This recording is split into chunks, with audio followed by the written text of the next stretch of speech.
direction.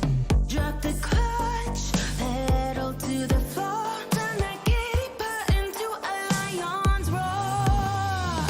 Dream machine, racing queen. I'll take you wherever you wanna go.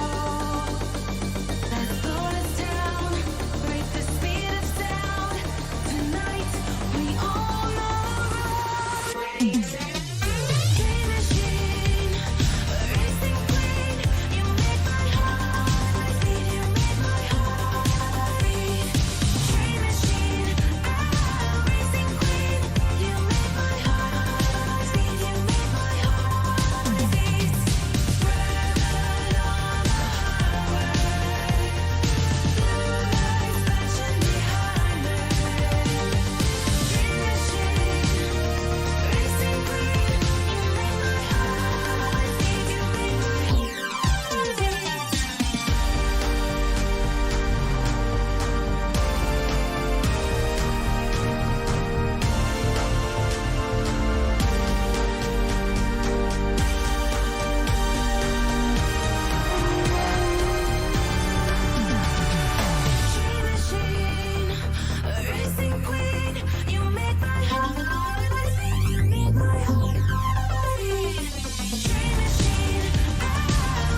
Alrighty, hello everybody and welcome to tonight's race. It is the 2022, not 2022, 2023.1 season.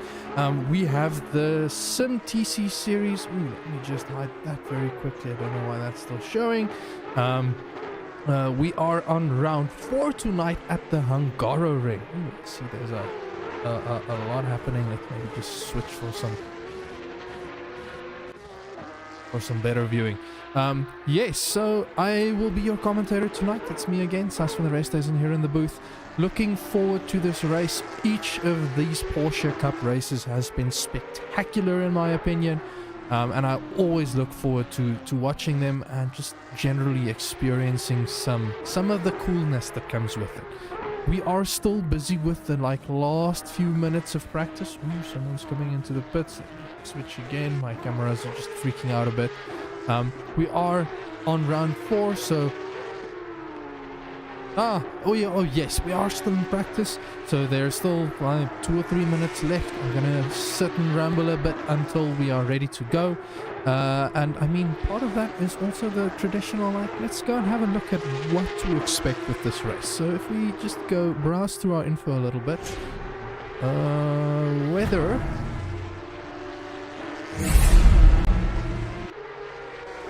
Weather, it's a nice cool 16 degrees Celsius average temperature. I think it is gonna make for an interesting race. If I remember correctly, this is the point where, or the temperature rather, where tire degradation and graining can be a little bit of a problem. There is around about a 5% chance of rain. The rain level config has been put to 5%, with a cloud level of 45%, and the randomness is quite low, so you might see the sun dipping away and coming back. Odds for a wet session is very, very low though. I think it was less than 10% is calculated by that by the tool that we're using. In terms of the layout, we are at the Hungaroring tonight.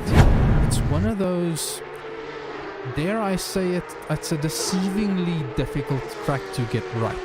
Maybe not the best in terms of overtaking opportunities, but nonetheless, I think it's a track that I personally can quite enjoy, and it's a nice tough one. Turn 1, one of the biggest corners where you're probably going to be seeing some overtaking opportunities. I have seen people make it stick through turn 4, but other than that, turn 12 and 13 is probably the most likely. So it's a little bit of a train going around this track, but it is so technical. That chicane at turn 7 and 6, like the very first chicane there. Oh, actually, sorry, that's the only chicane. It's a very quick one, but if you run wide, you can really risk ruining a race. And then turn 8 and 9, very flowy section. Turn 10 as well. Into turn 11, you have to kind of carry enough speed there to make sure that you get through everything fine and dandy so that you can survive.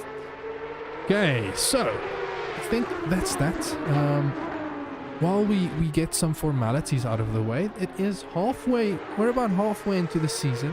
If you're keen on racing with us, head on over to www.simracesa.co.za. You'll find some links there. One of the links is, let's just go back to another person still driving. One of the links out there you'll find is the Discord server. You're more than welcome to come and pop on here. You'll find sign up instructions and whatnot in the Discord server itself. But yes, there is still races to be had and races to be enjoyed with the crew here. I'm actually really looking forward to it. In YouTube chat, I haven't seen anybody around just yet, but I see drivers are starting to get ready. Okay, so let me maybe just quickly do this so that we can patiently await what's going on here. Okay, Sean Loretto is heading out. Let's bring back the broadcasting timetable.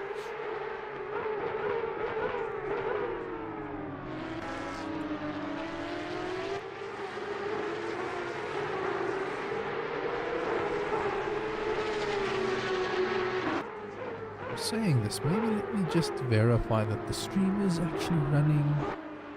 Okay, no, I'm definitely seeing some business there.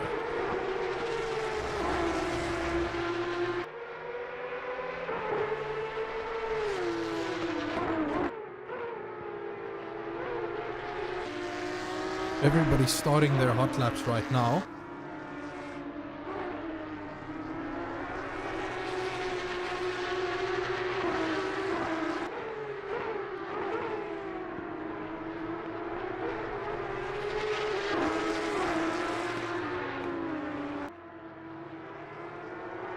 Well, not starting. Everybody's on their out laps right now. Sean Loreto being one of the first out there.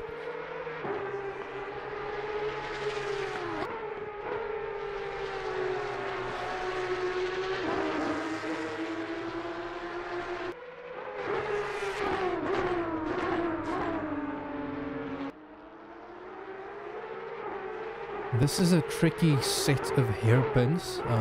This first one can spit you out quite wide and really like make it difficult to get this entry into the second hairpin right. And it's a very long hairpin. You kind of have to carry as much speed as you can. And right, Sean Loreto is off. I'm going to switch to one of the onboard views. Let's look at the seriousness on that face. Right on board here for a little while. Everybody is... Oh no, Sean completely outbrakes himself there. Tires maybe not quite up to temperature just yet.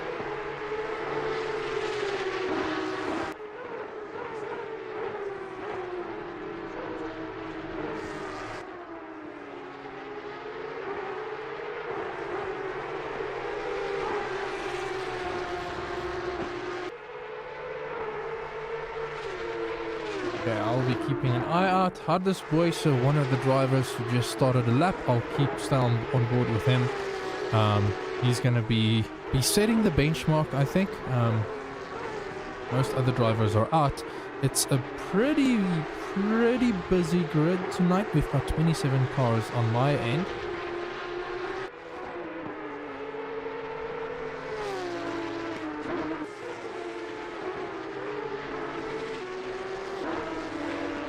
Oh, my apologies. I had to duck away there and blow my nose a little bit. The seasons are changing, and so is my sinuses.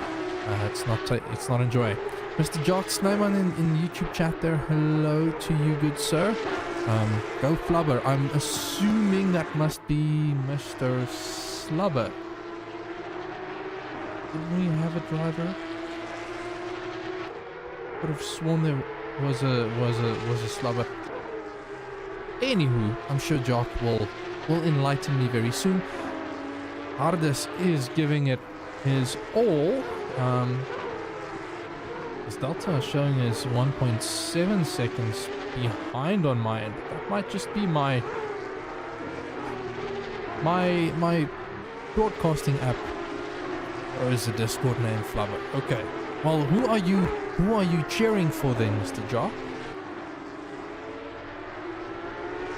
Well, Indra and Sean Stradom taking a 1:47.4 there. We are currently on a fast track though, so I am expecting lap times to drop off. Westhuizen 1.4 seconds off his best time of 1:48.8, so not quite enough.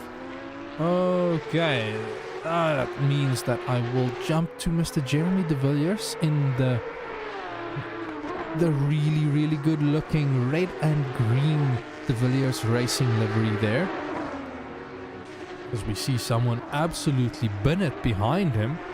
Not sure who that was.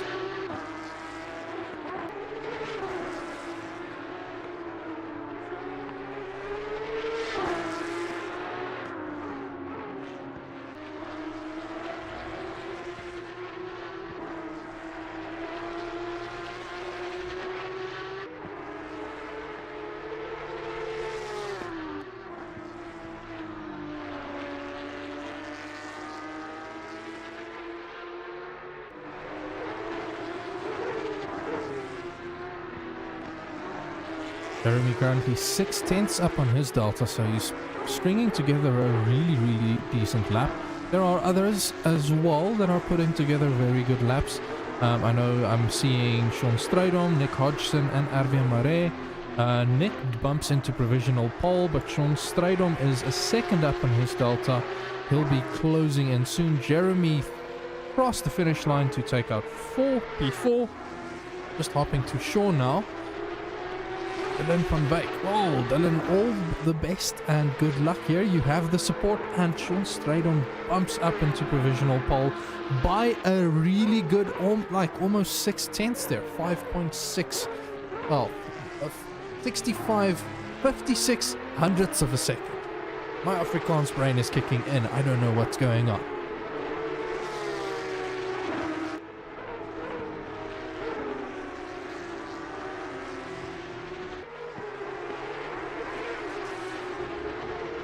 Right, bumping down to Arvia Mare. He's on a bit of a screamer. And that'll bump him into P4.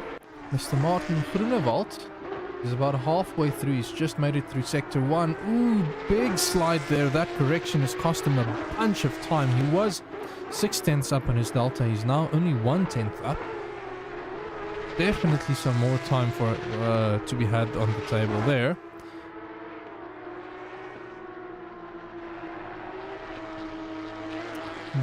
Dance Odyssey, hello there.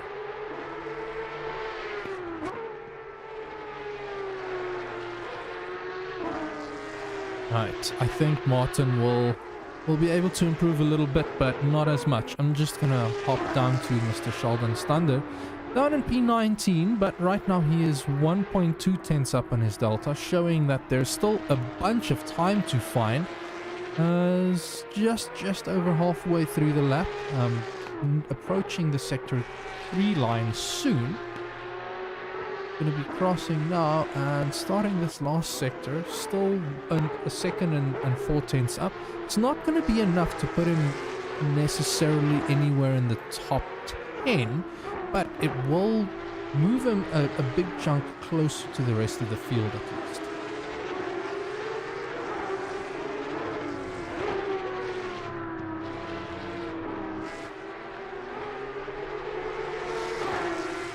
Really good exit there. That's 1.8 seconds, so that will bump him down into P18, or up into P18. Really good showing there.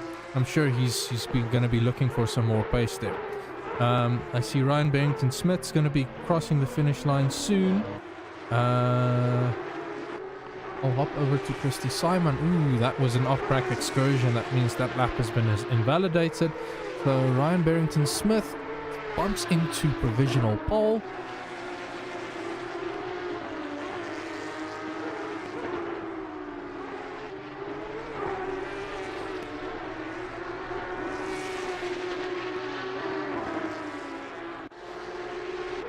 Mr. Flip Console in one of the LT Racing chic SA cars. Every time I see this car, I just look at it in awe. If there's something, ooh, that's a little bit too much slip angle, and that means Flip is going to have to back out and go at it for another lap. 5 minutes and 50 seconds left on the clock, not a lot of time left.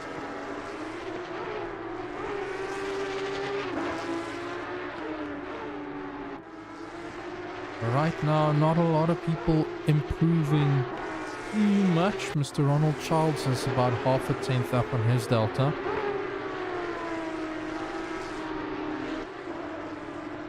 Nice tight through the corner there. Wide exit, decent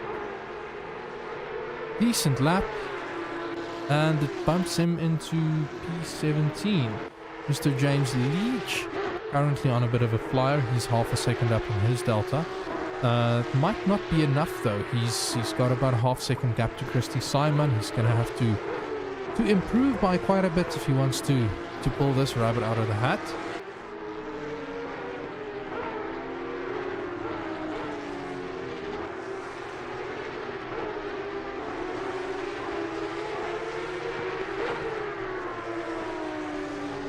Ooh, that's very, very deep. Or is that just a different line to get a good exit?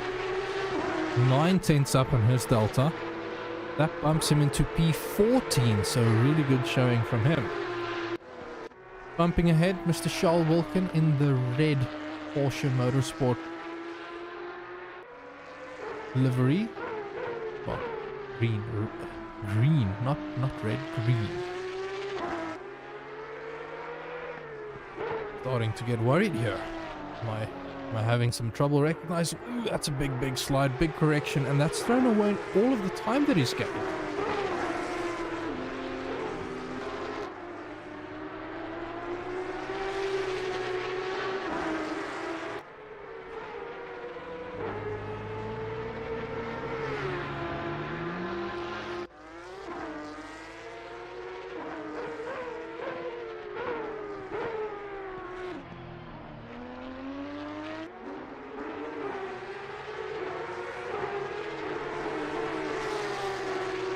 Okay, Charles is on another flyer. He is now already 4/10 up on his Delta, so big time already gained throughout the first 2 corners.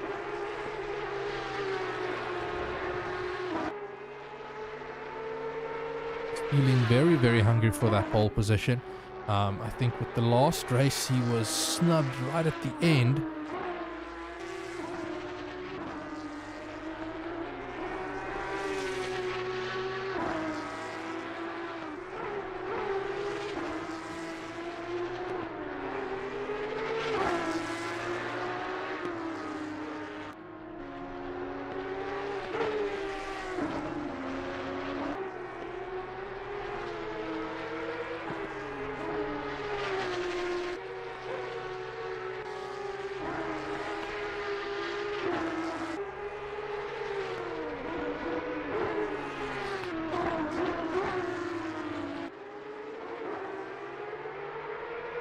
Oh, it's still looking really good. 6 to 7 tenths up. Ooh, he's lost a little bit of time there. This is where he had the slide previously. Maybe just got on the throttle a little too eagerly. He is coming up on some traffic though, but it shouldn't be a problem as long as he can finish with a good clean lap.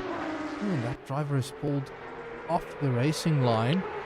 And that gives Charles provisional pole by 0.16 seconds, so I'm sure Sean is going to be looking at doing that.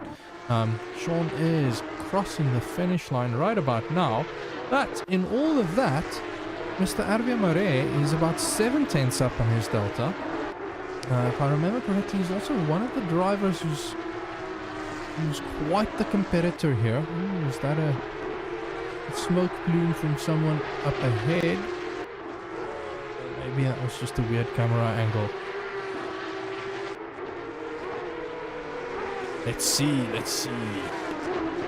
Can he maintain it? Ooh, it's now down to 0.6 seconds.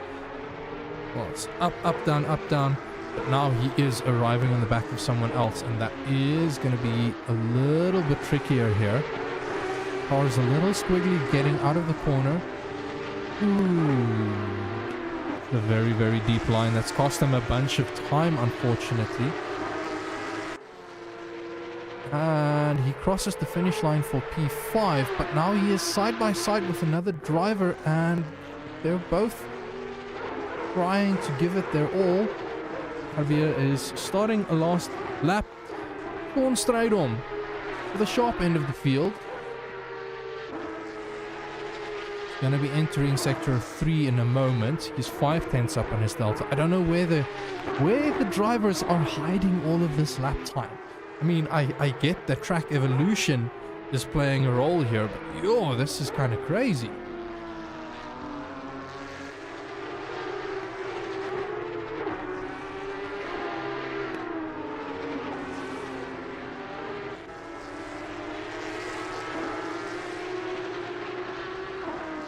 Currently 5 tenths up, and that will bump him into provisional pole. He breaks into the 45s with a 145.9. Ooh, lots of work for everybody else to do. Just dropping down to Mr. Sean Moreira. He is 1.9 seconds off of the lead, but currently around about 7 to 8 tenths up on his Delta. A lot of drivers are going to be coming to finish their laps now. I can see though that Mr. van der Merwe, Johan van der Merwe, Nick Hodgson and Hades Boyce. Also out of the top 10, them, Jeremy de Villiers and Adrian Govender are all in the pits. Flip van Zyl just bumps himself into there. Sean Loureiro is fast enough to bringing him up into P4. Hervia finishes his lap, not good enough. Gregory Hofart for the B team. Also one of the smashing liveries out there. That is better to bump him into P12. Roxanne Bartle, currently on a bit of a flyer. It started it very, very late. This might be the opportunity to capitalize on it. I'm just jumping ahead quickly. Charles Wilkin right on the bubble there. But it's not going to be enough. He needs 3/10. A good exit, maybe, but no, not quite. Okay, jumping back to Martin Groenewald. He is rounding the last corner now. He was 2/10 up. Can he keep it clean? Him and Roxanne are going to be battling it out for P14. Martin improves and that gives him P14, but Roxanne Bartle is 3/10 up on her delta. She crosses the finish line for P12. Oh, what a showing there at the end.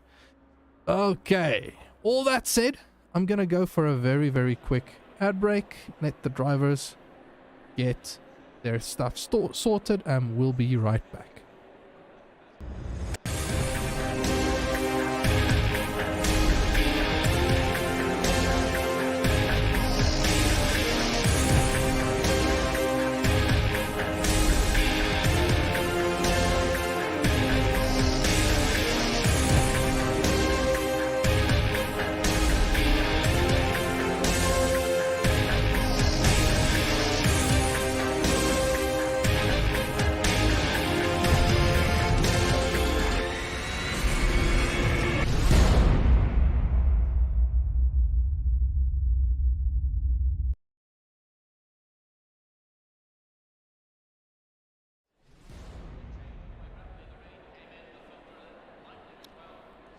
Alrighty then, we are back. Okay, everybody is getting their setups ready. I'm gonna have to talk a little bit of nonsense now. Still a minute left on the preparation stage for everybody, and then we still have the parade lap. We only doing rolling starts in ACC, so it's one of those situations where you don't really have much of a choice. Maybe gives me another opportunity to just quickly punt this and say, well, if you're keen on racing with us, head on over to www.simracesa.co.za. We are just a community of people passionate about racing, all forms of racing. We as a quote unquote league, we host 3 different categories. One is the SimGP series, which is in Assetto Corsa using the RSS. Ooh, is that the hybrid 2022 model? I can't remember right now, but it is essentially Formula 1 and Assetto Corsa. And then our 2 other series in ACC. Currently watching simCup. These powerful tin tops, tricky cars to drive. I'm just gonna put it on the helicam for us. Get a little bit more of a bird's eye view of what's going on. Yeah, so simCup is the one series, and then the last one, the big one, the Sim GT series, where we race the GT, the big GT3 machinery. It's the only series currently with more than one split.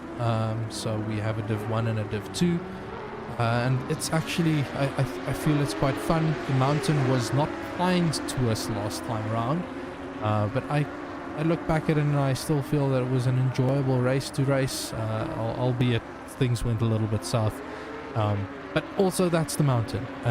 If you have a clean mountain race, did you even really push the limits? I have to be really, really honest there and ask that.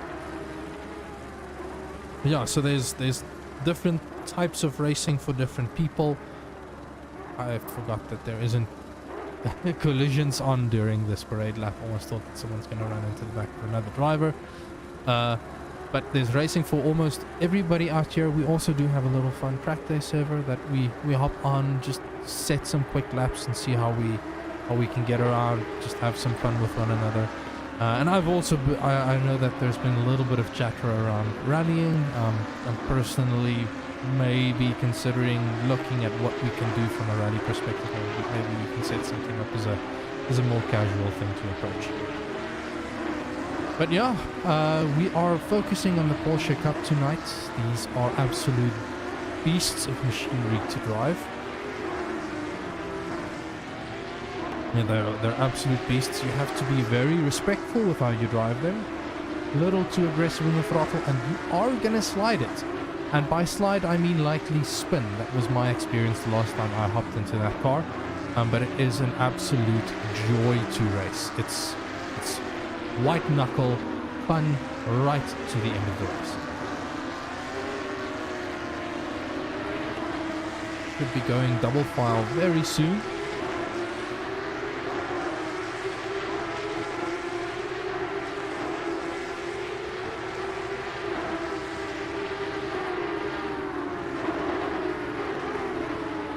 And the double file has started. Everybody is shuffling in, getting ready. This is always the tricky part.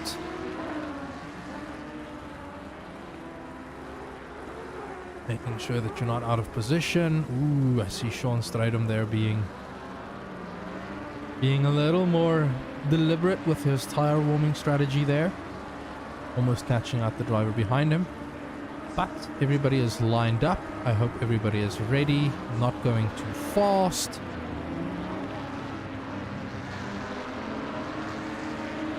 But we can keep an eye on Sean for the moment. Away they go. Ooh, someone already getting a drive-through penalty for being out of position. I see some trouble brewing. 3 abreast into turn 1. Sean running very defensively there. Charles Wilkin trying to take the outside line. Sean very, very slow there, and it might be advantageous to Charles.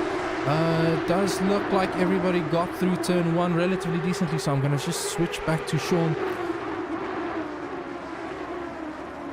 Ooh, someone being very, very brave on the brakes there. Almost running into the back of Charles Wilkin, but not 100% able to make the overtake stick on Charles.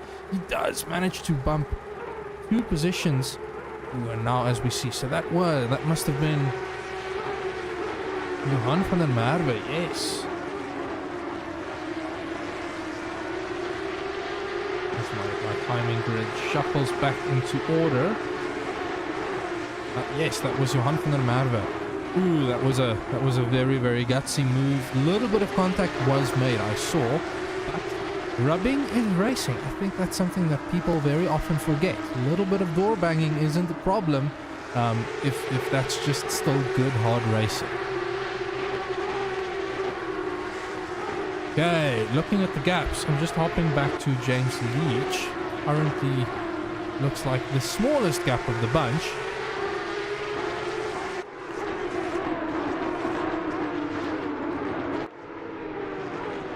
Gap has expanded a little bit.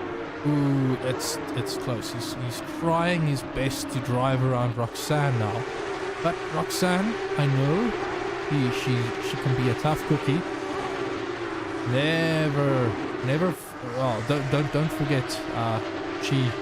Ooh, James has a big slide there. He does manage to recover it, but that's going to allow Gregory Hofart to get alongside and past him on the main straight. Greg's just going to smile and say thank you very much. Roxanne's going to breathe a sigh of relief and live to fight for another lap, or try to pull as much of a gap as possible. Indran Govender and Mark Henneberry running very close to one another. You can almost throw a blanket over them.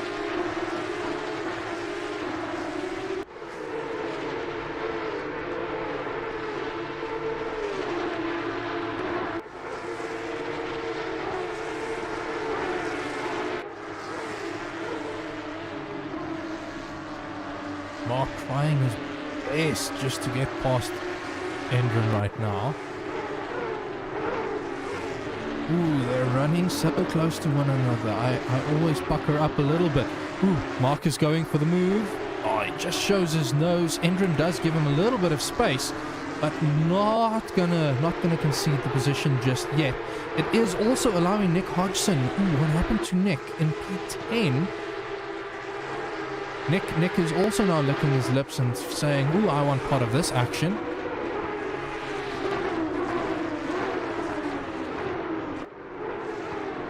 Endron seems to be doing well to not drive overly defensive, just park the car or drive a consistent line enough so that Mark can't get by. Like I mentioned, it's maybe not the best or easiest track to overtake on.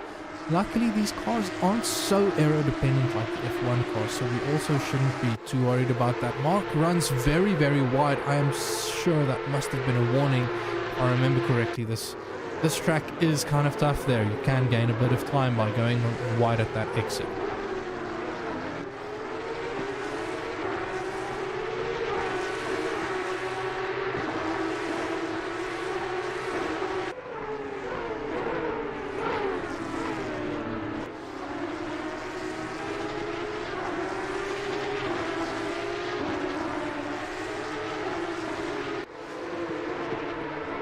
I might have to come and check in on this battle a little bit later.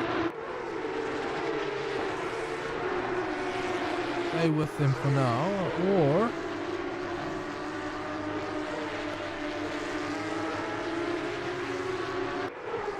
we're either going to hop back to Ronald Childs. He's currently being hounded by Mr. Christy Simon. Charles running slightly wide there. Christy taking a different line, maybe more bumps than he anticipated initially.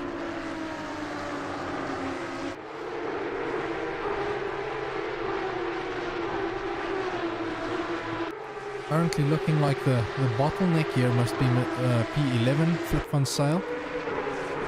There's a little bit of a train forming ahead of these guys. Flip is under pressure from Roxanne at the moment also.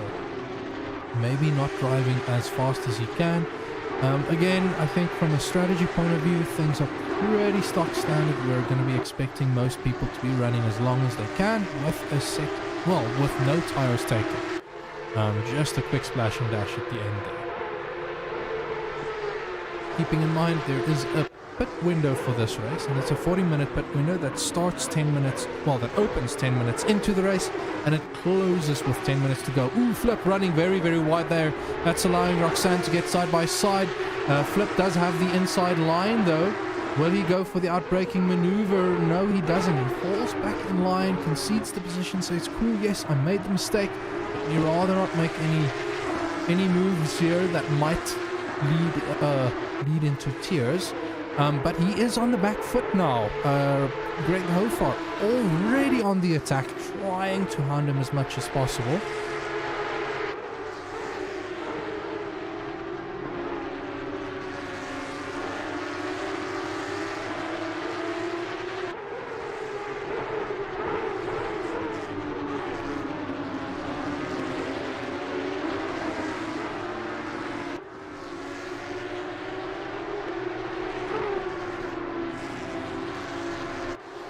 Stopping back Chris Bernardi and Gideon Bernardi, the Bernardi Alphabet Racing, I must say, from a stock standard ACC livery, that does pop nicely.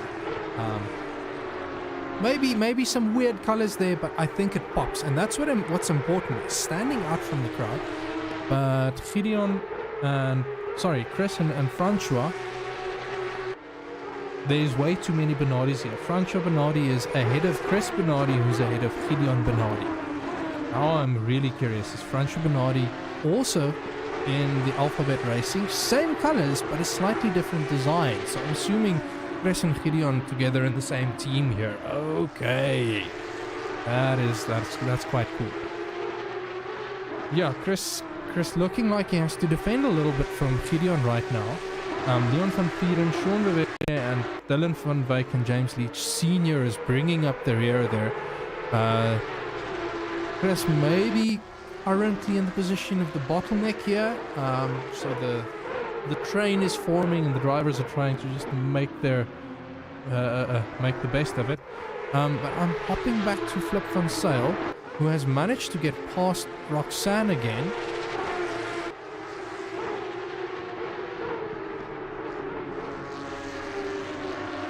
If we go to Roxanne, we go to her in the wrong onboard. Look at her onboard. Riding those curbs. Ooh, taking some slightly compromised line there. That's not going to bode well for her. I would expect Gregory Hofart to be closing the gap.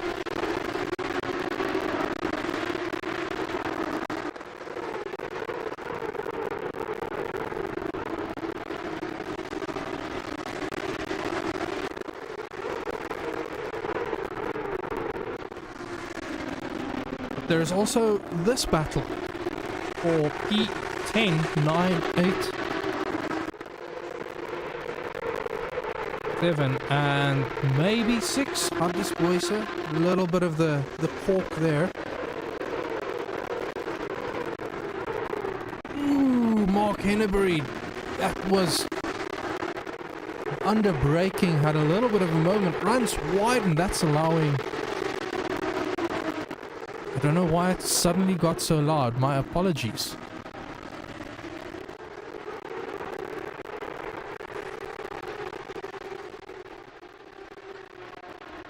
It has suddenly gotten really, really loud, so just adjusting the volume a little bit.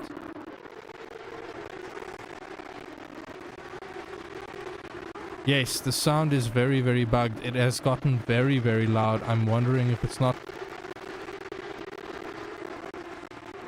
something weird going on right now.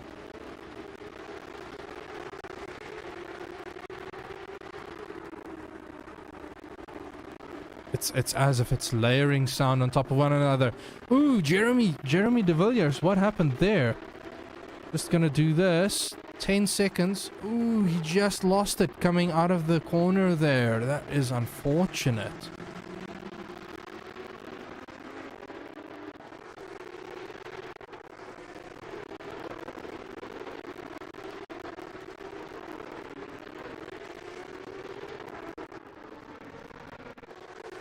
No, that's not what I wanted to do. My apologies. Accidentally pressed space and it jumped back 10 seconds again. Okay, pit window is open. We have about 39 minutes left with the pit window active. I do see some yellow flags. What's going on there? The 111 car of Ronald Childs.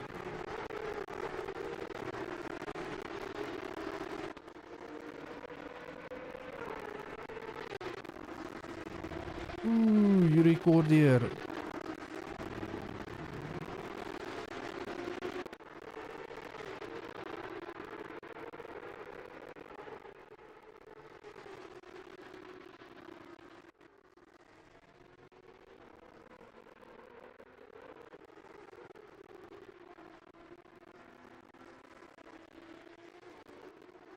Give me a moment, I'm quickly figuring out what's going on with this sound.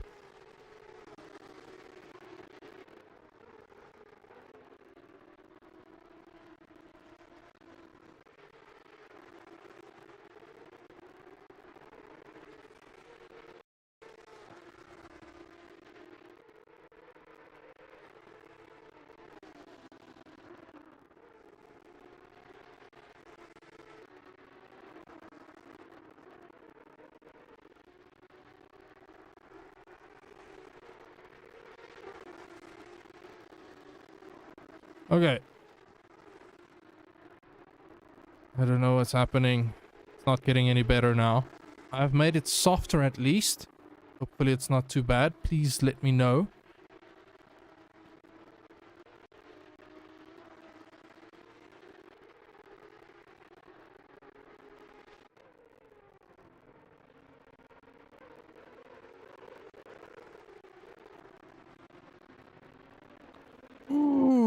That's a bad commentator's curse from me. Jump to Johan van der Merwe right as he makes a mistake into turn 1.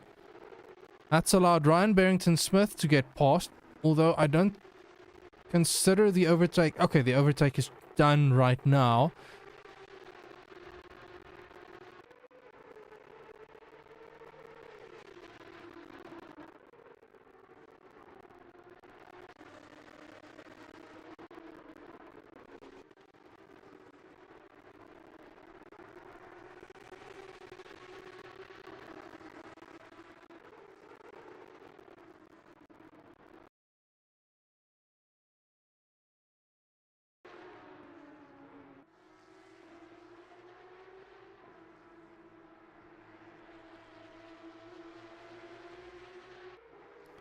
I don't know why it is even stuttering.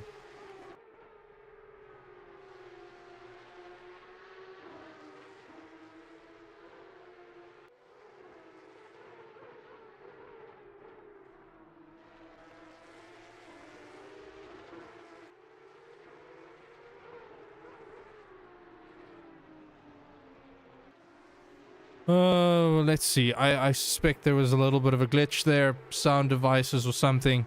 It felt like ACC was layering sound on sound on sound for whatever reason.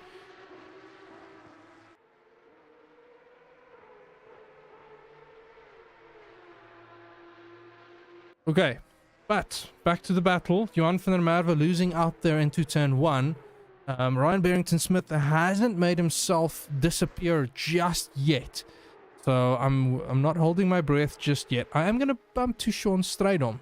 He's currently a good 1.5 seconds, 1.3 seconds ahead of Charles Wilkin, and Charles Wilkin is a good 6 seconds ahead of Ryan Barrington-Smith. So there's a decent gap that they're just building on top of and seeing what they can put together.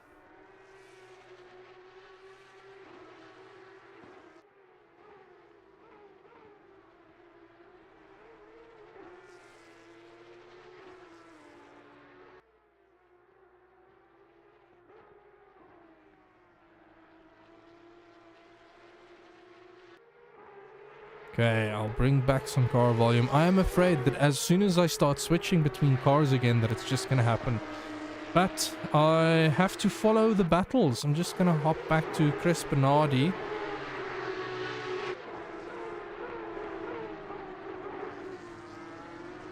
Currently under pressure by Leon van Vieren. Leon's front there looking a little bit second hand, so not 100% sure what happened there. Leon currently in the 404 car. I do see some contact with the 404 on my highlights list.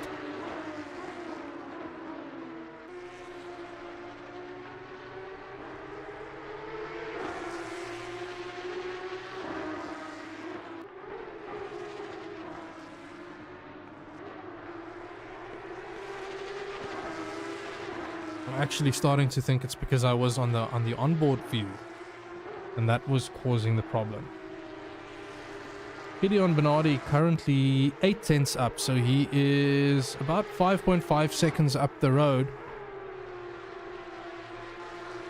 Chris has fallen off of him, and Francia Bernardi has also. Oh, they might have been involved in that contact that I was trying to look at earlier. Okay.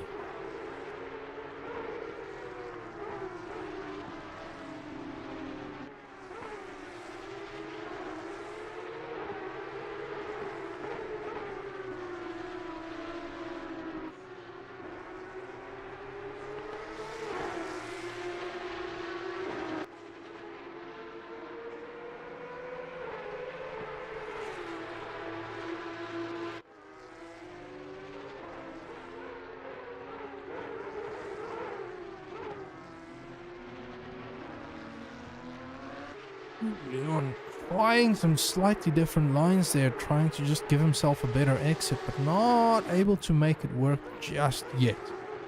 Okay, I'm hopping forward to Endron Governor and Nick Hodgson right now. Endron under a lot of pressure now by Nick, who's only 2 tenths, almost 3 tenths behind him. Nick keeping that tail, that nose right under the wing of Endron.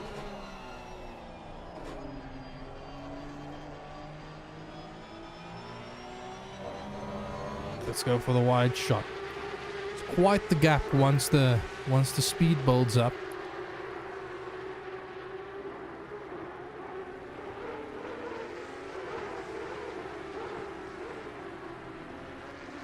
Indren just taking that slightly slower line there.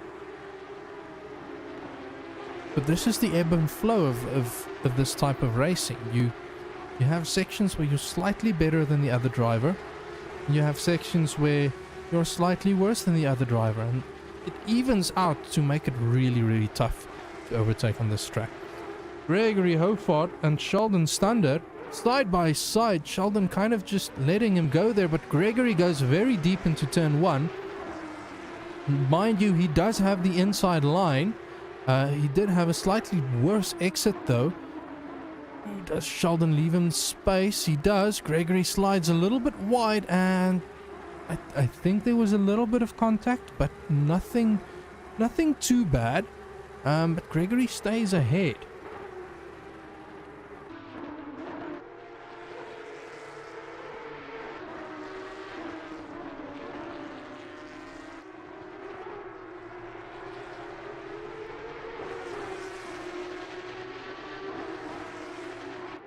Ooh, what's going on here?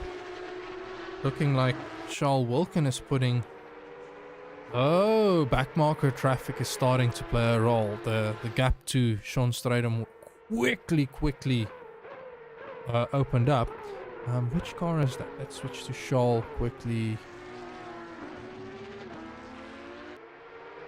Runs very, very defensive and picks back the inside line. I suspect that might be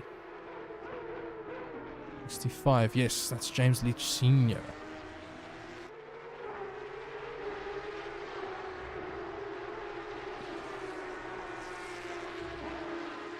Right, back to this battle. Ardis Boise currently the cork in this snake. Indren's not quite fast enough to slip past him.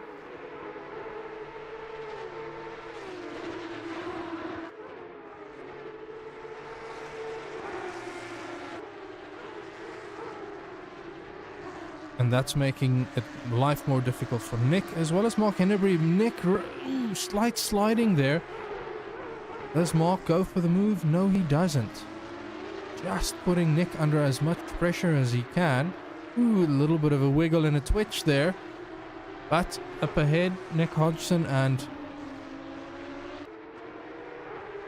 Indren Govender also having a little bit of a moment. They seem to be keeping things pretty clean now, and it's allowed Hodges to just eke out a little bit more breathing room for himself, not to worry too much about what's going on behind him. He can just focus on driving clean laps.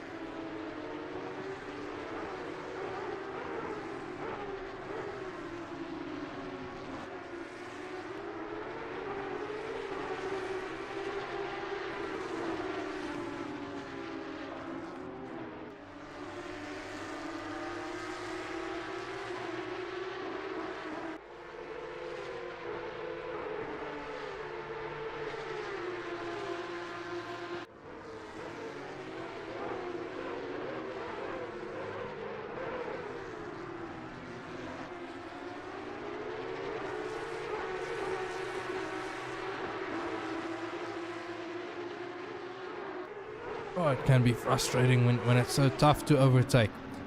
But this is where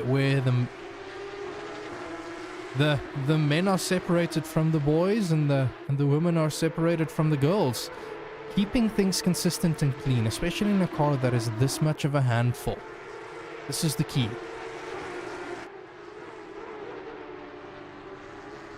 We've already seen a lot of overtakes fail because people aren't driving consistently or dare I say conservatively enough.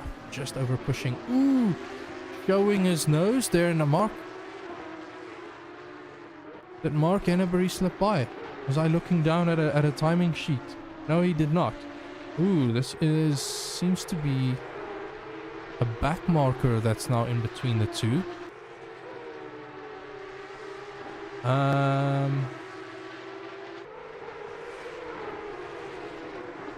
No, it is Mark Henneberry. Yep, that's what I was saying. Keeping things clean and consistent, making sure that you're not making mistakes, making sure that you're driving within your means and not making errors that lead to issues. Ooh, this is some backmarker traffic now. Nick Hodgson dives. No, that's not Nick in the pits. That was another car in the pits. Maybe one of the Bernardi brothers or cousins. I'm not 100% sure these days. Mark showing his nose, not quite going.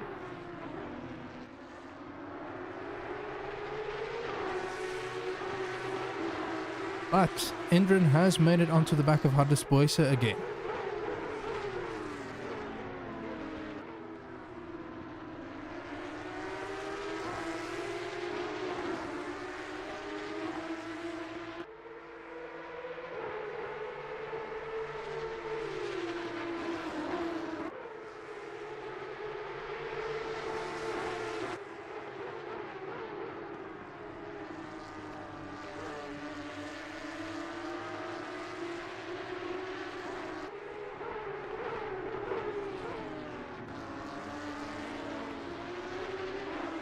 Liking the aggression that Mark is showing. He's really trying to put Endren under a lot of pressure there. Meanwhile, Endren is also not making life easy for Hardus. Hardus really struggling on the tires, it seems. And it's allowed both Endren and Mark Henneberry to get past. And now Nick is also trying to get involved there.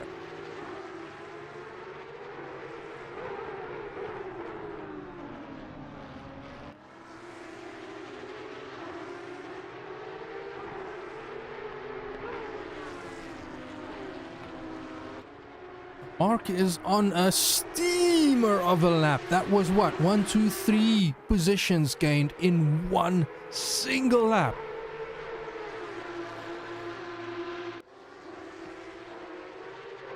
Don't discount Mr. Nick Hodgson though. Trying to go for what looked like a bit of a cutback maneuver there.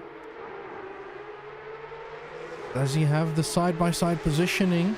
He is showing his nose. He is being aggressive. Ooh, Endren just cutting him off there at the end. And Mark is already disappearing. Endren is doing so much defending. He is losing all the time.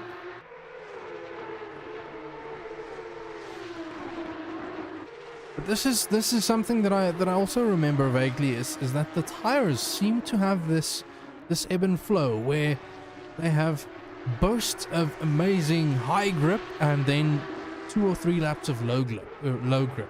You have to be very, very careful about when you push. You're gonna have laps that are slower than others, and then you're gonna have laps that are much faster than others.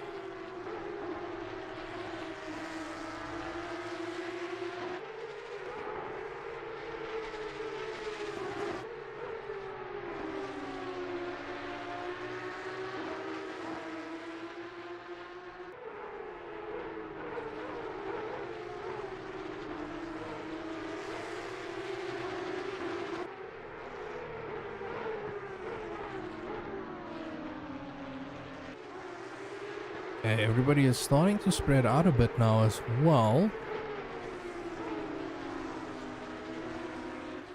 This seems to be the second closest battle on the grid.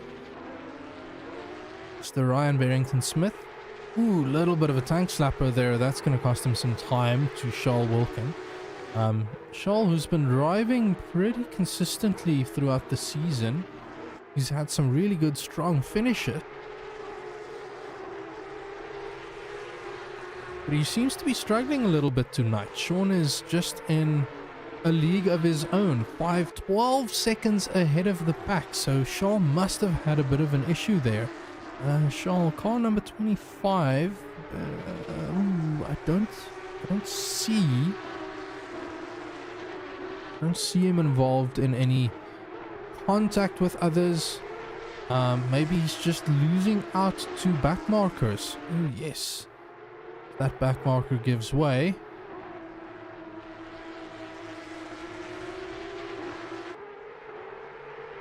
car number 200. That must be Dylan van Wyk. I think this is one of Dylan's first outings here with us at SRSA. Dylan van Wyk. Looking at this, still pretty new in the whole sim racing scene. So kudos to Dylan for braving it out on track. There are some tremendous drivers out there, and it can always be a little bit daunting, feeling like you're going to be holding them up. From what I've seen, I wouldn't say that. The key here, especially when you're new, the key is driving predictably and making sure that you're aware of what is happening behind you. If other cars are coming to try and overtake you, be ready for that. The pace will come. It takes a little bit of time, but the pace will come. Those first few races, you're just so damn overwhelmed that everything's happening and everybody is driving, and this is AI that I could have previously predicted, but now it's a human being who's behaving slightly differently. It just feels so daunting. Once you've done it a few times, it gets easier, and then once it gets easier, your pace starts to improve and you get better and better at the whole racing thing. Right, I see Gideon Benari in the pits, so we're at the halfway mark. This is the other strategy that I've seen people follow. Just to hop back to Charles Wilkin and Ryan Barrington-Smith.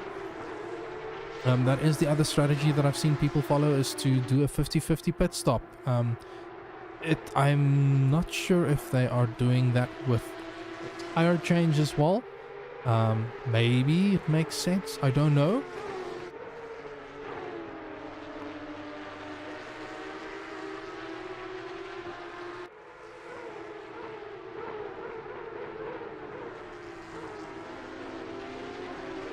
Charles does look to be sliding a little bit more. I'm starting to wonder if he's not as light on his tires tonight, and that's maybe what's causing his issues.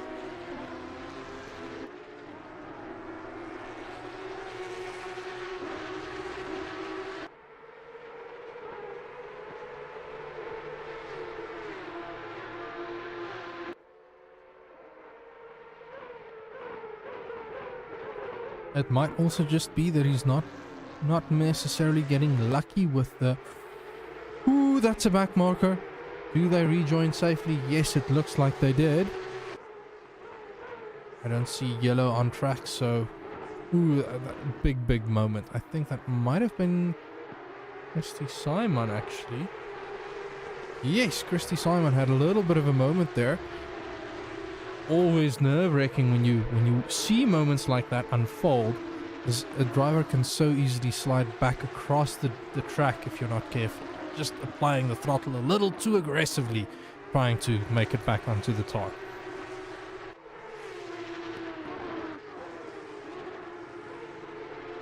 Indren and Nick still proving there's a lively battle between the two of them.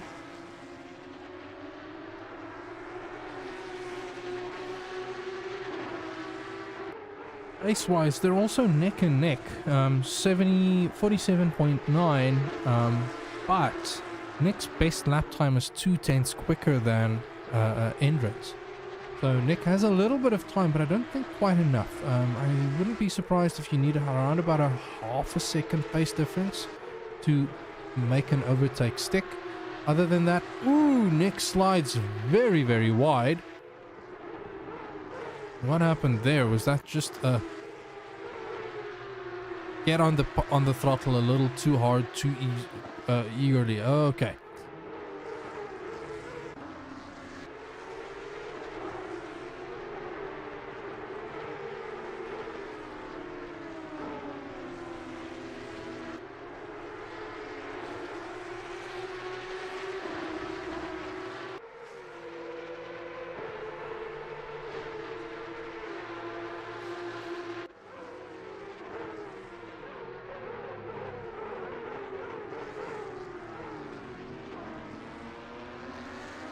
As Nick also makes his way past Dylan now. Others maybe not gonna get the best opportunity here.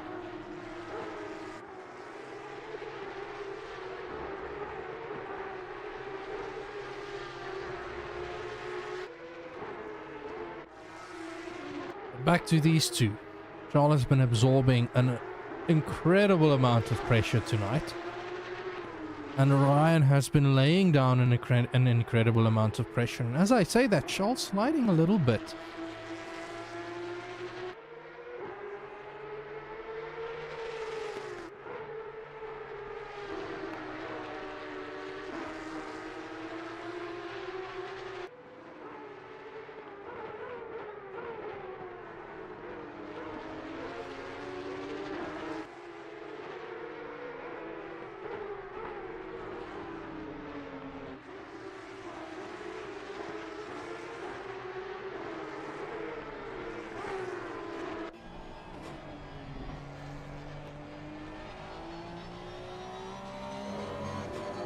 As I switch to the camera, Ryan just running wide into that last turn. And that's opened up the gap to almost a second now. So Charles going to be very, very glad with that. He can take a bit of a breather and focus on the race going forwards. Right, Flip van Sail being hounded by Mr. James Leach. Unless Flip just managed an overtake. That gap is widening, it seems.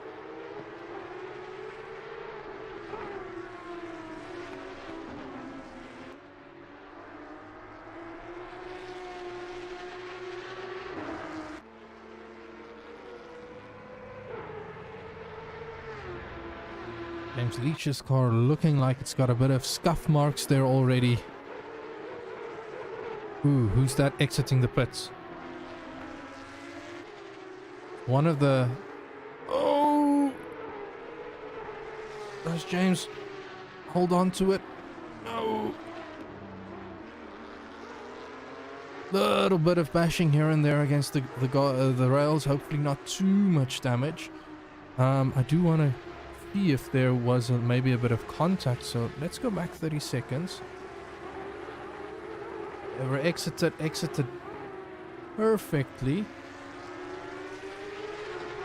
Oh, he just lost it on his own. That's what the what's that called? The AstroTurf can do to you. Get a little too eager. Car is fully loaded on that side. You step on the throttle, especially in a car with no traction control, rear wheel driven, you're gonna have a bit of a slide. You have to be very, very careful. Okay, so that was Sean Loureiro that was exiting the pits. Not the race leader, that's Sean Stradom currently. His best lap time, a 45.9. Not sure when that lap was driven, but it is a quick one.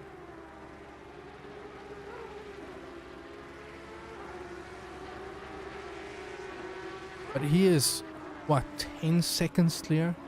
12 seconds clear of Charles Wilkin right now. 11.8 seconds as it pops up now. Johan van der Merwe. Ooh, what happened to Ryan Barrington-Smith? Something happened. He has lost the back of Charles Wilkin now. Ooh. That car is looking very, very twitchy right now.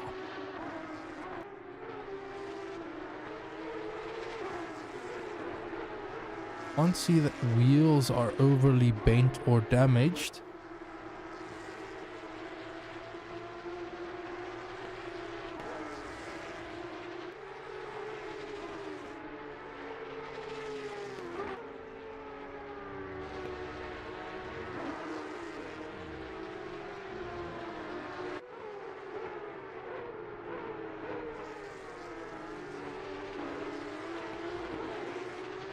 Minutes left in the pit window.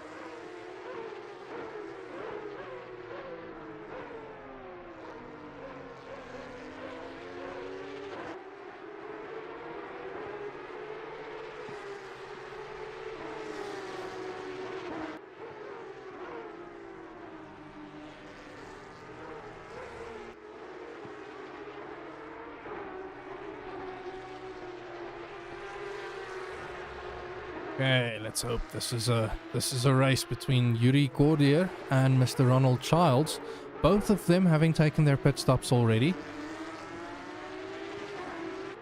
Ronald's fastest lap time almost 2 seconds quicker than Yuri, so Ronald should be able to make this overtake stick.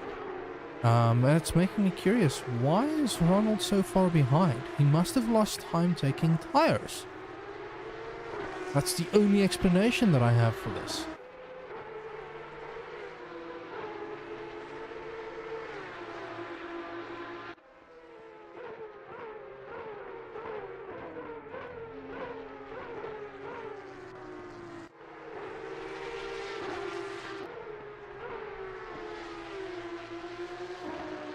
When did Nick get past? At the chicane.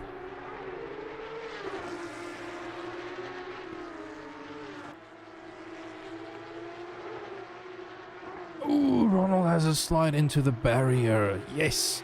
What I've been saying. Pressure, pressure, pressure. Make sure that you're the one that's more consistent than the other driver. So Ronald losing out to both Nick Hodgson and Hardesboy, so that's promoting Nick into P5, although of everybody there, Joel Wilkin, the first in the top 10 to blink and go pit, it seems. No, Sean Loureiro probably was the official first top 10 driver to go pit. But Joel Wilkin exiting the pits with a decent amount of space, and he is gonna be... Where is Johan van der Merwe? Johan is making it... He's right in the middle of sector 2 now. So Wilkin losing out quite a few places. But he has pitted now. I'm sure he's now just trying to make sure that he can get the overcut. Sorry, the undercut, make it work. There's a little bit of clear air ahead of him, so if someone was able to call that out to him, that his pit stop will put him into a safe spot, that was probably a really good call on his part. I don't think it's going to be enough to close down a 12-second gap to Sean Strydom, but it can maybe help close that gap. Sean Strydom in the pits. And I'm just gonna stick with Sean for a quick moment because I'm curious what his pit stop's actually looking like.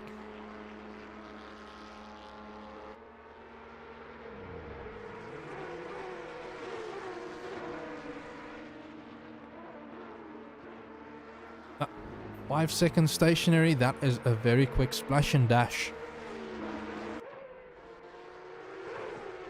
So Sean not taking the bait, deciding to exit, to go follow the lead of Charles Wilkin, not putting himself into undue danger right now.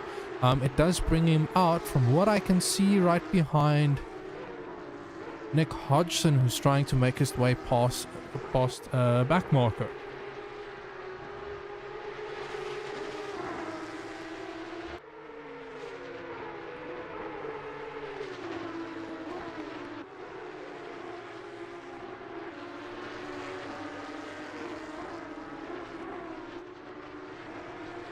Sean currently very comfortable with the gap between him and Charles Wilkin. There's 2 drivers in between him, but he is right on the back of a back marker as well as the back of Nick Hodgson. And Nick Hodgson, not one of those drivers to necessarily roll over immediately.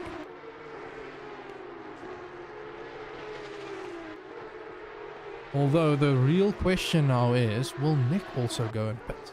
We've got 7 minutes left with a lap time of 1:45. That does leave around about 3 laps left, I think. Maybe 4 laps before you need to pit. I think it's closer to 3. So Nick stays out.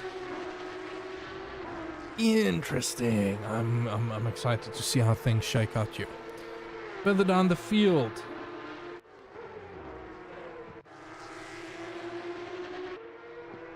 Gregory Hofart and Mark Henneberry going toe-to-toe. Mark already pitted. Fastest lap. 1.5 seconds quicker than Gregory Hofart up ahead. But as I've already mentioned, this isn't the easiest track to overtake. You have to really know the other driver and have seen what they're capable of in each of the sectors to know where you're quicker and how you can capitalize on that.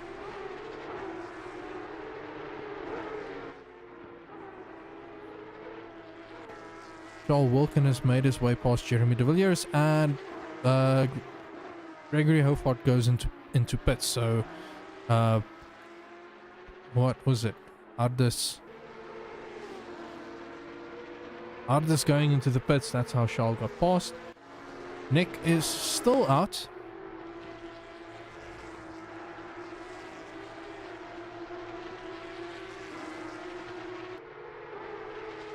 And so is Ryan Barrington-Smith, as well as Johan van der Merwe.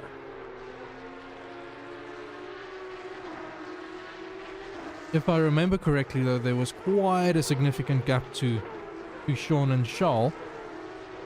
So they might not be too worried about being under pressure there.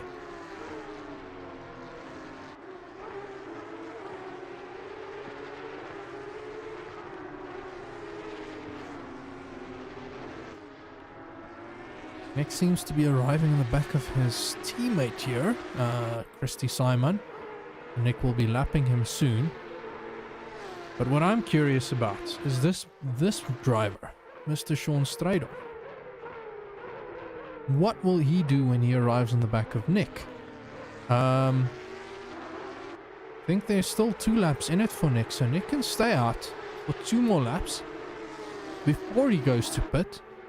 I think the real question is, will Nick be losing enough time battling with Sean, considering that there is a little bit of a pace difference, around about almost a second pace difference between the two of them.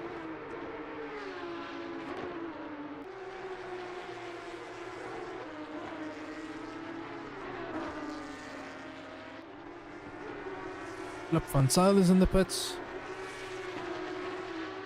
It's going to allow Martin Groenewald to slip past him. But Martin also one of the drivers that they are yet to pit.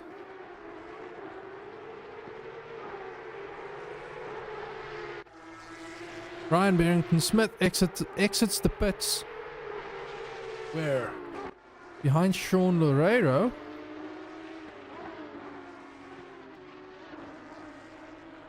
Eight seconds behind him, so well clear of Sean Loureiro.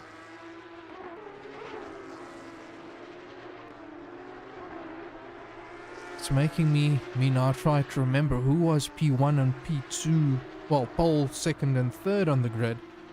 I can't remember if Sean Loureiro was up there. But Johan van der Merwe, leader, currently out. Going to pit. Nick Hodgson staying out for one more lap. Quickly checking Johan. I'm stationary. Stops.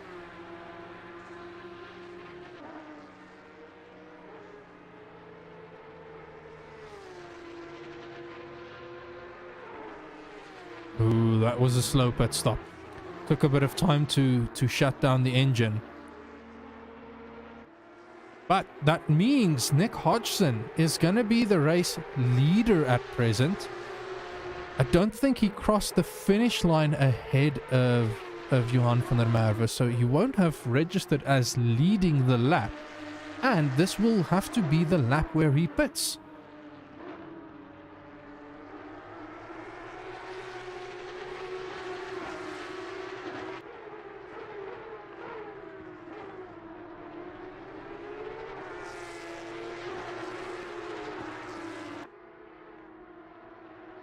Charles Wilkin isn't doing lap times faster than Sean Strydom at the moment, though, so I think Sean is pretty comfortable that he's got the lead down. There's still an 11-second gap down to Charles, and then there's also some backmarker traffic that Charles will have to deal with, so Sean not too worried losing out on some time against Nick.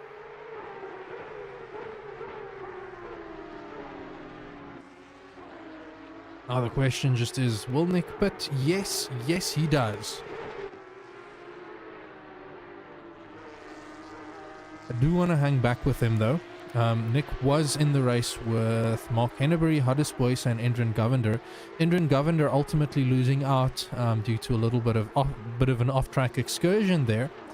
I don't know what the pit stop times looked like for Nick and Mark. I can say that Mark's last lap... his last lap was quite a bit quicker than Nick's, although Nick's lap time is now affected by his pit stop, so maybe not. Nick gets to a stop. Should be around 5 seconds. That's... Ooh, he's not getting it going.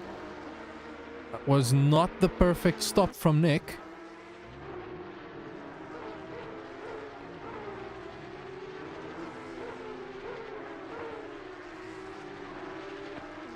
Nick exits the pits. Dare I say? At P3? Am I losing? No. P4, 5. He's dropping. He should be dropping down closer to Mark Henneberry if I remember correctly. Martin Groenewald.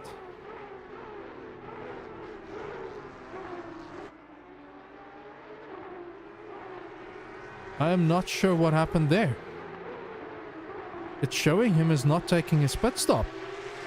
Did he miss the pits? Did he forget to pit? That's very likely going to be a disqualification because he didn't go and clear his mandatory pit stop. Unless my timing tower is bugging out. We have seen how unreliable this timing tower can be.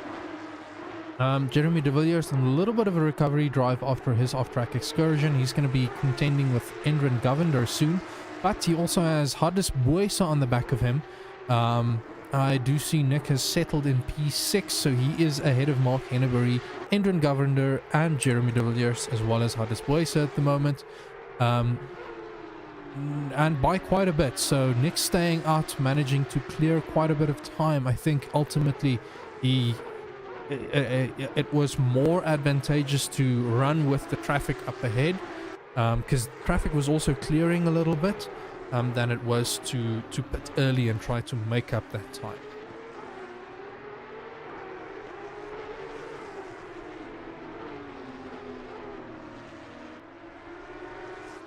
Yeah, Martin Groenewald pulling into the pits right now.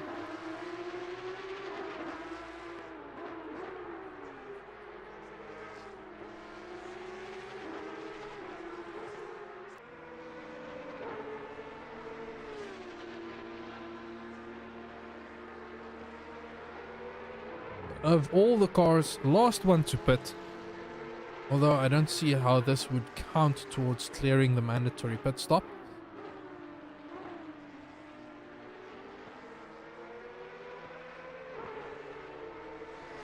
Oh, it's a long stop. He's probably fixing some damage now as well.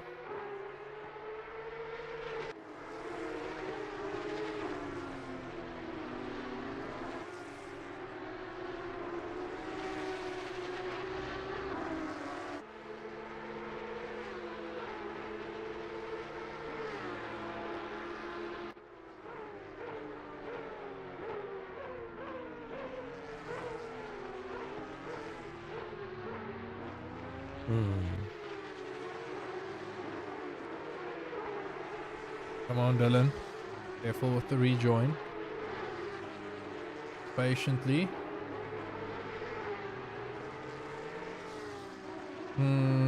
Unfortunate.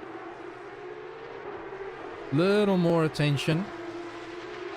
I think often it's easier to just run to the outside of the track, make sure that you're not caught out by that. But he does. That is James Leach trying to make his way past him. He does.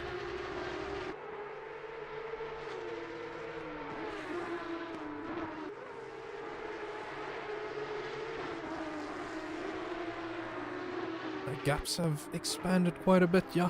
Jeremy de Villiers is now about the biggest battle that we're gonna see.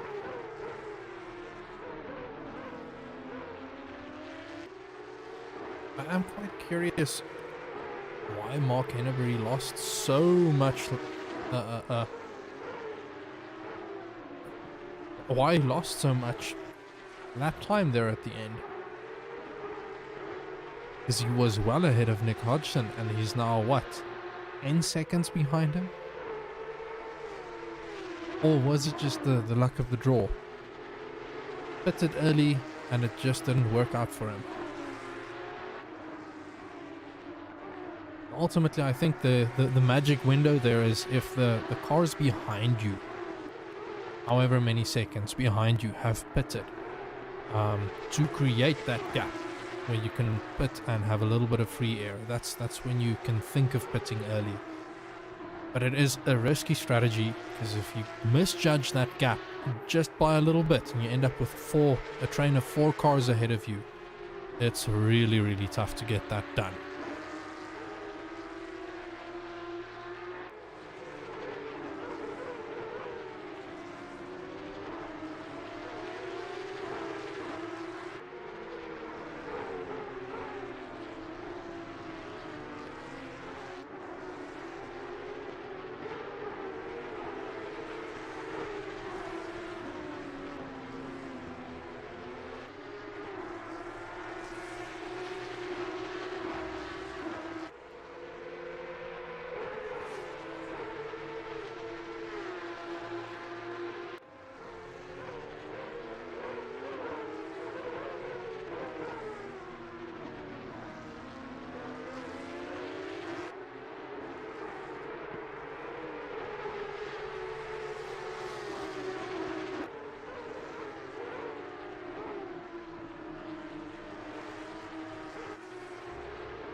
All 3 drivers running very, very deep there.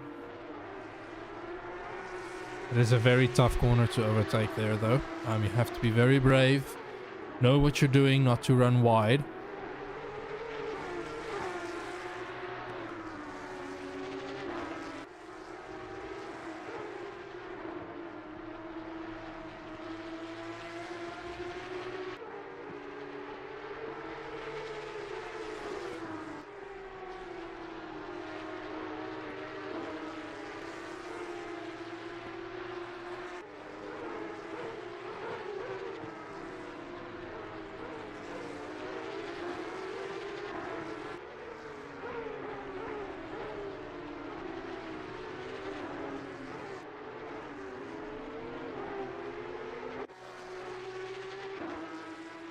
Three minutes on the clock to go. I must say, hats off, not to call it too early. It has been a masterclass from Sean Stradom tonight.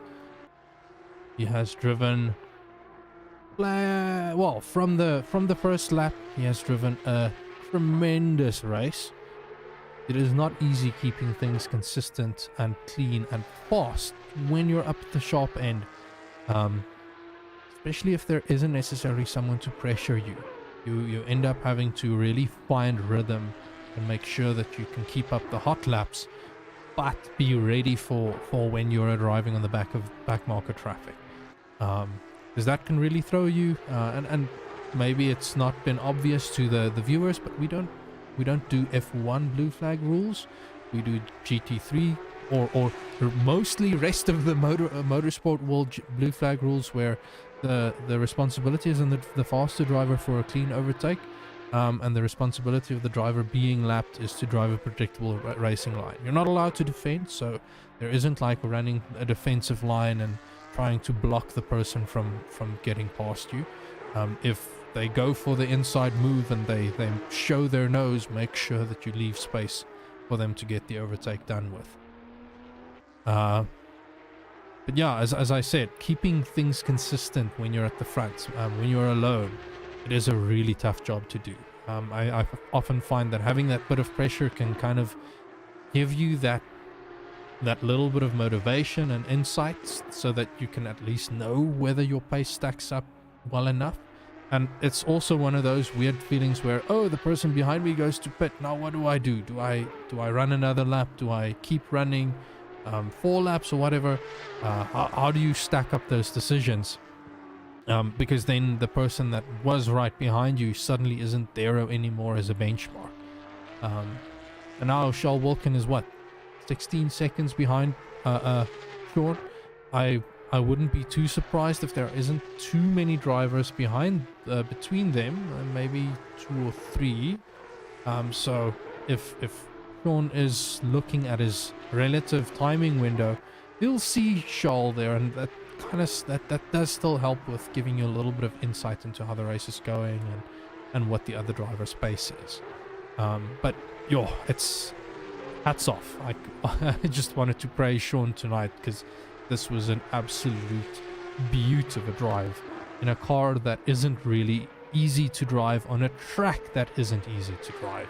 Like, really, really well done. And he crosses the finish line with 1 lap to go, ladies and gentlemen. That said, I do want to hop back to Charles Wilkin, who's always been willing to bring the fight. He has been bringing the fight to Sean quite a bit. I'm not even going to speculate on how past rounds have gone. My memory fades way too quickly to comment on that. But driving to a P2 finish also is no easy task. Loads of drivers put him under pressure at some point. Maybe Sean or the knowledge of Sean up ahead is putting him under pressure. It is a tough cookie to crack, and judging by their best lap times and their current lap times, they're very, very evenly matched. Sometimes it's just one of those things, luck of the draw. Like I said, with blue flags, if the driver in P1 manages to get lucky and get to a back marker at a place where it's easy to overtake, it might not then leave the driver in P2 in a position to easily overtake, and they have to kind of sit behind the slower driver, losing time. You almost get worked up and frustrated with the situation. You have to be very, very patient with what you're doing, and that's maybe what I'm trying to highlight right now. That's a very twisty, bendy section. You have to be very mindful of what's happening there, and it was only at the nice longer straight that Charles felt comfortable passing. You have to show that restraint, have to show that patience, and understand that they're also running a race. You shouldn't be expecting them to just hop out of the way. Oh, I missed Sean's finish. Sean taking P1. Charles going to be crossing the finish line for a P2 finish. Ooh. Gunner did cross the finish line for a P2 finish. Sean Loureiro from the LT Racing Schick SA team. Really well done there on him. I do see Martin Groenewald managed to did get a penalty. Johan van der Merwe, P4. Ryan Barrington-Smith looked like he was going to contend for a podium spot there, but ends up in P5. Nick Hodgson going to be bringing it home in P6. Superb drive. I think he got mugged at the start there.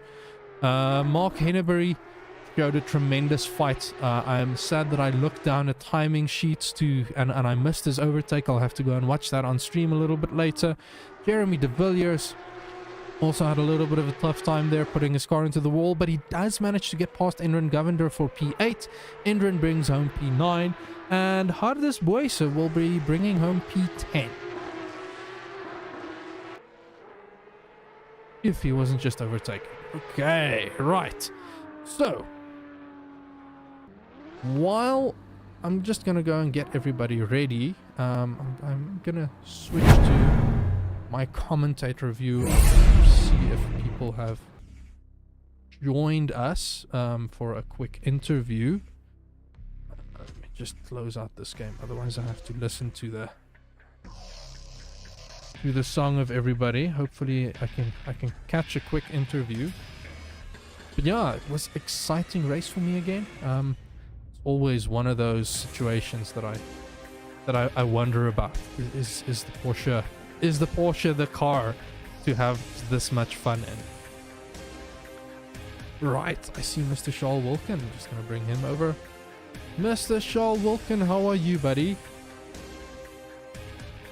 Oh, that was an interesting race to commentate on. How was the drive for P2?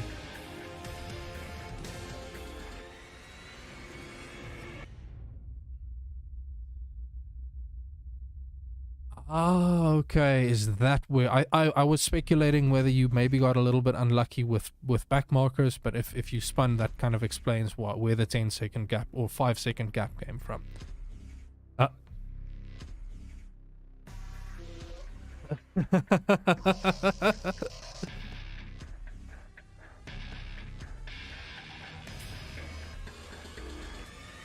I mean, you brought it home in second. Well done and well deserved on that one. Man of the hour, Sean Strydom. How are you?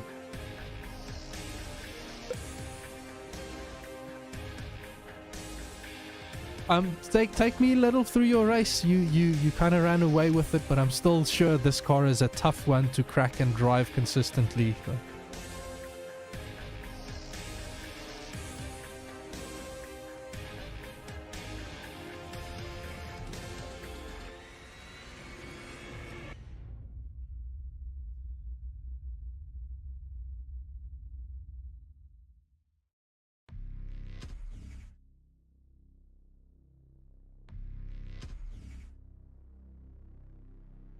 Mm-hmm.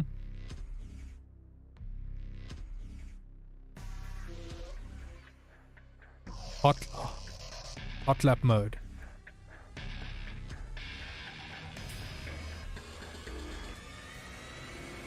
Mm-hmm. Well, I'm saying hot lap, more hot stints. You're just trying to push the laps out to make sure that you keep things consistent.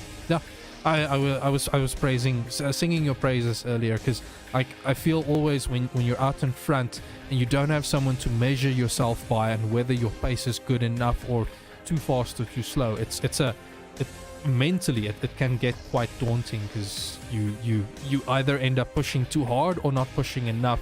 There's a fine balance to strike.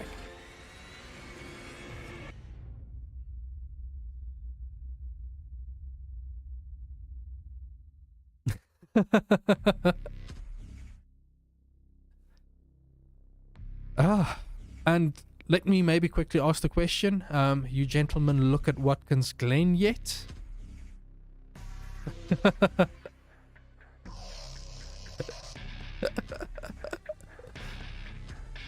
Okay. Well, any closing thoughts from you gentlemen?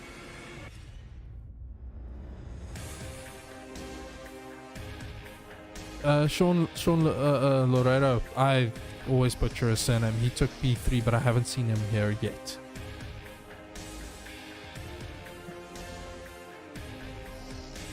Oh, thank you, gentlemen. Okay, that's a wrap on the round 4 of the SimCup series. I am quickly going to have a look at our calendar. So I already mentioned next race happening in 3 weeks time will be on Watkins Glen. That's going to be round 5, but our next race for SimGT is on Imola. So this is round 5. We are moving into round 5 of the season, so SimGT is the first race in each of the rounds. Imola, I've already seen some pictures saying it's going to be wet, or weather forecast saying that it's going to be very wet. And then of course moving on to the SimGP series, next race for there will be Shang International Circuit.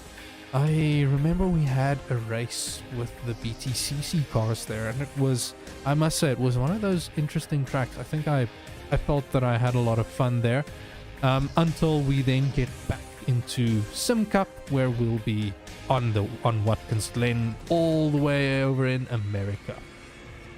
As I mentioned before, if you're keen on joining us and racing with us, please head on over to www.simracesa.co.za. It's always great to see more people joining, coming and sharing this passion and sharing this good interest. And it's just a great place to come and test your metal a little bit and see what everybody is made of. the season is still running. There's still loads of racing. 3 rounds and in 3 different series, and like a total of 9 weeks of racing left. So excited to get that rolling. And if you just want to come and shoot the breeze, like, come and join us. Hop on our Discord server. It's always great to just have a chat with people there. Right, I am gonna call it though. This has been a fun race for me to commentate on. Until next week, I hope that Gas will be available for streaming. I think he said he might not be, but we'll see. We'll see what the GT machinery will do. Otherwise, Ryan will probably be back with the SimGP series. Right, okay, thanks everybody for popping by. Have a good night.